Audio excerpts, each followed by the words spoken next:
Good morning, East Leyden, and welcome back. Today, we are bringing you important news regarding East Leyden. I'm Anastasia Borateska. And I'm Alex Mahina. In this episode, our Eagle Eye reporters come up with a number of interesting topics. Thank you for tuning in. We hope you enjoyed this week's episode. East Leyden, your Eagle update starts Right now.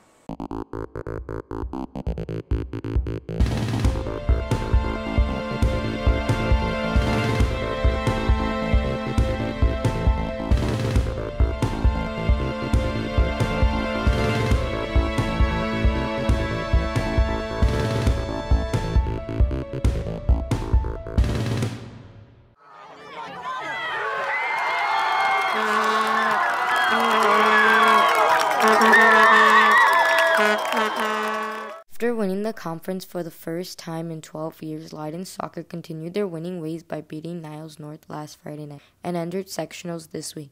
The first game of the sectional championship was this Tuesday at Evanston High School at 5 p.m. After the game Friday night, we talked to Coach Valentes and the boys on their victory over Niles North. Well, it's the first time we won conference in 12 years, but last time we won a regional was in 2018. No, it's great. It's great for the community. It's great for the school. It's great for the school culture to be proud of what we can do as student athletes. Well, we have so much talent that they go against each other in practice. They get better by playing against each other. And to be honest with you, being the team that we are, some of the times our practices are more competitive than games. We went 0-2 in the beginning of the season until going undefeated for like a whole month. It's something special, honestly. No one really believed in us, but, we made it happen, and it's like that, Excited after, 11, 12 years, we finally brought home a conference title and regional title and then soon to be sectional title. Yep. Excited, happy, speechless. I don't know, I'm at a loss of words. These last few wins have Mr. Valentes thinking of the future if you are planning on joining Leyden's soccer team or just being a fan of the sport in the upcoming years. Come on out. I mean, today was a great example of why you want to play high school sports, no matter what sport you want to play, the excitement, the energy, the electricity, and then the successes to be, recognized by your school and community. There's nothing better. Just hard work, you gotta believe in yourself, just play the way you play and you'll be up there. These guys got a lot of game left in them, but we have a lot of talented players in this program, and this is the expectation, year in and year out. Tuesday afternoon, Leyden beat Notre Dame 1-0. With this win, they will be moving on to round 2 of the sectionals against New Trier at Evanston High School at 6. There will be a fan bus leaving West Leyden. Come out and support the boys as they continue the fight for a sectional title. For the Eagle Update, this is Sylveta Lamone. Our first topic covers the closing of Leyden's bathrooms in the basement. Brought to you by Teddy, Owen, and Ethan. Over the past few weeks, some of the bathrooms have been closing and have been boarded off, and the back part of the mezzanine has been roped off from use. Many students have been finding this as an inconvenience because they do not know what bathrooms have been closed down, and they have to spend extra time to go to a different bathroom. And many are wondering what was the point of Minga if they still have to close the bathrooms down. Where we're starting to see some of the issues, we're trying to be as responsive as possible. So the cafeteria, again, as beautiful and as wide open as it is, it's sometimes problematic because it's so open to kind of control the movement and make sure everyone's kind of where they're supposed to be. So originally, by putting the upstairs bathrooms closed, we know that we can better monitor the downstairs bathrooms, and the same thing for the bathrooms in the basement. We ended up closing those because where all of our kind of admin and security rotations are, it became a problematic spot where some kids were making some choices that weren't necessarily the best choices. It was harder to monitor, and we have enough bathrooms by code that even if with those closed, students would still have access. But this problem has not only been affecting the deans. This problem has been a continuing disturbance for the students of East Leyden, with it causing many problems. We interviewed a couple of students to hear out their thoughts and concerns, along with their critiques of the bathroom situation. It's pretty annoying because I want to go to the bathroom, and then you go all the way, depending on where your class is at, it could be far, and you go to pull the handle, and boom, it's locked, and then you got to go all the way to the other bathroom. And it's just really a pain. Vaping and every time I use the bathroom, there's always an aroma, a stench that always just keeps me away and just makes you just want to wait till I get home. And we asked when are they going to reopen the bathrooms along with the mezzanine. The dean's response is that they don't have an answer yet. This is Owen Mejia for the Eagle Update. Our next segment of discussion is about Spirit and Red Ribbon Week, brought to you by Peter. This week, East Leyden held Spirit and Red Ribbon Week. Spirit Week is intended to foster a sense of community at school, as well as give students an opportunity to get involved and dress up in various ways to school. Each day had a unique theme, and students were encouraged to participate. This year, Spirit Week was also extended to cover next week due to the testing that occurred Tuesday, but also because the sophomore class board organizing it wanted to include Halloween and allow students to dress in their costumes to school. Meanwhile, Red Ribbon Week is the biggest national drug awareness campaign meant to raise awareness about drug abuse and promote being drug-free. Students in the SAD Club have hung up various posters throughout the school stating facts concerning teen drug abuse and also held various events throughout the week, such as taking a pledge to be drug-free and painting rocks red, all in an effort to promote being safe and drug-free. While Red Ribbon Week has mostly come to a close, Spirit Week is still going to next week, giving students an opportunity to get involved if they haven't already. Students are also encouraged to get involved in future events, which can be found on the Leyden Student Activities webpage alongside any clubs available to join. For the Eagle Update, this is Peter Nowak. Another topic in the news this week is about Senior Assassin, a fun game with serious consequences, brought to you by Dorothy, Karina, and Zoe. Senior Assassin is a lighthearted game that 41 senior students at East Leyden have participated in for the past few weeks. In recent events, there has been a confusion on whether or not Senior Assassin is a disturbance or whether it's just a game.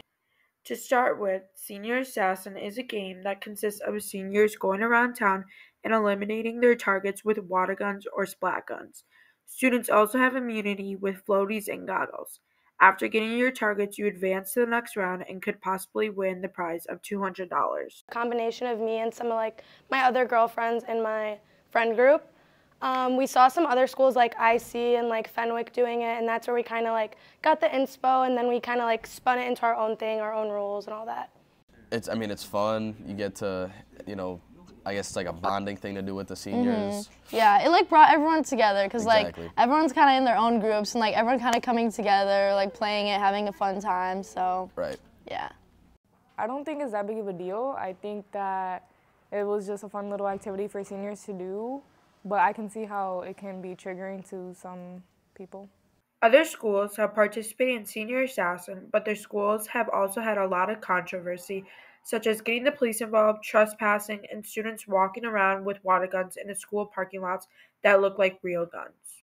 So why is it unsafe to play this game on school grounds? For a couple things. One, just the very concept of shooting and weapons in schools anywhere really, but in schools today, that's obviously a very triggering and a very real concern that many people have. So one, if someone's unexpecting or not prepared for this, it can have a lot of side effects, social, emotionally. The game was supposed to be a fun way of getting seniors together for their last year as high schoolers, but students unfortunately took the game to school grounds, which led to a suspension. Okay, well, that was a bit of a sticky situation. Everyone kind of knew it was going on, so it was a known thing. It kind of wasn't just out of nowhere. They're just pulling out guns and shooting each other. But also we did specify not on school grounds, anything like that. Right. So maybe some students took it a little far, but I think students can play the game in a different way, in a safe manner. I'll kind of go back to what I keep saying. At school, I don't. There's no way that I envision a game, whether it's water or Orbeez or gel shoes, whatever it is, that we're attacking, shooting, playing this game on school grounds, that's going to be treated as okay or as safe or something that couldn't be triggering. So as we wrote, as I shared a couple weeks ago, as I'll continue to urge, I understand the draw to this for students, but I have to really urge that there's not a way that it should be played on campus. Max did not get me. He tried to pull up on me. You still got out. He tried to pull up on me, and he did not get me. 2 days later. 2 days later, you still got out. Not by you, though. That's fair. This next segment is about the Equity Board features and how to join the Equity Board, brought to you by Liana and Mia. Student Equity Board provides students with the ability to make changes within Leyden. Last year, many student leaders collected data and discussed action plans. We are leaders of creating a welcoming space committee, and so what that committee does is we try to make sure all of our students, faculty, staff are all cared for and making sure they feel comfortable here at Leyden. So this year specifically, we're really trying to tackle our bathroom and locker room situation, making sure kids know that they have a gender-neutral space, making sure they have sanitary products available to them, making sure they feel safe even just to go into those spaces and change or, obviously, do their business and use the bathroom. The leaders focus mainly on creating a welcoming and comfortable space for students to be their most authentic selves. You're going to be making change within the school, and you're working really close with Dr. Manoa, Ms. Carrera, and like a ton of other students and teachers. I think it's really cool to see active change and also to get a look at the administrative perspective, because we get to talk with the deans, we get to talk with Dr. Manoa, our principal, and we get to look at like how realistic of a change we can make in our school, and a lot of the things that we are thinking about we can actually do, which I think is great, because even though we'll be gone as seniors, we will have that lasting impact. I don't know, just to help out people, make sure they're comfortable in our school, make sure the student body knows that they have a voice. Like in my case, I feel very comfortable with certain teachers, but I know that's not like the same for everyone. So if students are able to find teachers that they feel comfortable with and like can share other like things outside of school, that'll make Leyden feel like a much more like inclusive and welcoming space. And then also like it's just very important to like make sure other people, not only yourself, see themselves in the curriculum. At first I just joined because I was asked, and then I stayed, and this is my second year because I liked seeing the changes that we were making, and I liked the conversations we had, and it's a safe space where everyone, just people you've never heard talk before, will talk and express how they feel about things, and it's a nice space to be in. Making sure that we consider the student perspective when making these decisions helps students from different backgrounds feel like they belong. It's a place, and I like to say brave and safe space, where you can come be just like really anywhere in the school, but be your full self, bring your voice, and get to talk to administrators, faculty, of just about what school is like. Some of the changes I can point to, along with the work we're trying to do right now, early on in Student Equity Board, one of the conversations that emerged was that our building wasn't really reflecting our students. And so over the last couple of years, you've probably noticed, but we've added a lot of art, we've added a lot of color, we've added a lot of imagery that's representative of who our students are. If you would like to get involved in Student Equity Board, it's open to all students. We want you to come be yourself and be part of this. We have been sending out regular links via email, so check your email. You can just submit your name, or quite honestly, email Ms. Carrera or myself, and we'll make sure you're involved. That's all the news we have time for today, East Leyden. Remember to check your email and read the daily bulletin for news on club meetings, tryouts, and other events here at school. If you've got ideas for future segments, send an email to Mr. Rossi. We look forward to telling your stories for the Eagle Update. This is Alex, Sahina, and Anastasia Buratinska. Signing off.